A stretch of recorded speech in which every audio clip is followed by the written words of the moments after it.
உங்க வீட்டுல வளர்க்கிற நாய்க்குட்டிக்கு பூனைக்குட்டிக்கு பேர் வைக்க சர்ச்சுக்கு கொண்டு வரீங்க, நீங்க தான் பேர் வைக்கிறீங்க.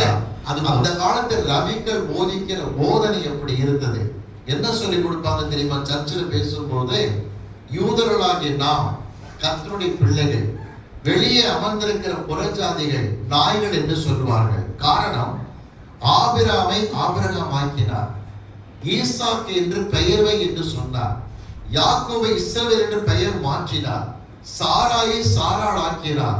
நாம் எல்லாம் பரலோகத்தின் தேவன் பெயர் வைத்த முற்பிதாக்கள் குடும்பத்தில் பிறந்த பிள்ளைகள்.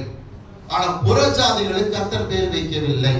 ஒரு கேள்வி கேட்பாங்க, குடும்பத்தில் பிறக்கிற குழந்தைக்கு பெயர் வைக்க சர்ச்சுக்கு கொண்டு வரீங்க, ஆனால் உங்க வீட்டில் வளர்க்கிற நாய்க்குட்டிக்கு பூனைக்குட்டிக்கு பேர் வைக்க சர்ச்சுக்கு கொண்டு வரீங்க, நீங்க தான் பேர் வைக்கிறீங்க. அது போல நாம் எல்லாரும் பிள்ளைகள், கர்த்தரால் பெயர் வைக்கப்பட்டவர்கள். புறஜாதியில் கர்த்தர் பெயர் வைக்கவில்லை, அவங்களே வச்சுக்கிட்டாங்க. எனவே நாய்கள் என்று இலக்காரமாய் பேசுவார்கள்.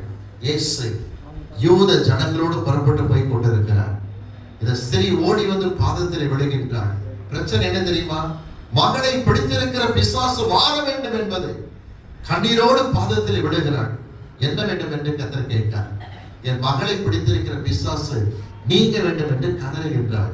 உடனே இயேசு சுற்றி இருக்கிற யூதரை சுட்டி காட்டி, முந்தி பிள்ளைகள் திருப்தி அடையட்டும், பிள்ளைகள் அப்பத்தை எடுத்து நாய்க்குட்டிக்கு போடலாமா என்று கேட்டார். உடனே என்ன ஆயிருக்க, யூதர்களுக்கெல்லாம் ஒரே சந்தோஷம். என்ன அருமையா ஜாதி பெருமையை காப்பாத்துறார், நம்ம உயர்த்தி பேசிட்டார் பத்தியா, புறஜாதி பார்த்து நாய்னு சொல்லிட்டார் பத்தியான்னு ஒரே சந்தோஷம். ஆனால் அவன் என்ன சொல்லுவாள் என்று கர்த்தருக்கு ஒண்ணுமே தெரியும். ஞாபகம் இருக்கிறதா? என் நாவில் சொல் பிறக்க முன்பதாகவே எல்லாவற்றையும் கர்த்தர் அறிந்திருக்கிறார். யூதர்களுக்கு பாடத்தை கற்பிக்கத்தான் கர்த்தர் இப்படி சொன்னார். சொன்ன உடனே டக்கு நந்தமா சொல்றாங்க, மெய்தான் ஆண்டவரே, ஆனாலும் நாய்க்குட்டிகள் மேசைக்கு கீழே விழுகிற துணிக்கு தின்னுவை என்றார். நீங்களே சொல்லுங்க பார்ப்போம், வீட்டில் வளர்க்கிற நாய் மேசைக்கடியில் உட்காருமா, தெரு நாய் வந்து உட்கார்ந்து இருக்குமா? சத்தமா சொல்லுங்க. நம்ம என்ன சொல்ல வராங்க தெரியுதா? நாய் தான் வீட்டில் வளருகிற நாயாக இருக்கிறது. I not a street dog, தெரு நாய் அல்ல. ஆண்டு திரும்பினார், சொன்ன வார்த்தைப்படி போகலாம் என்றார். அந்த நேரமே அவன் மகள் சுத்தமாக்கி விட்டான்.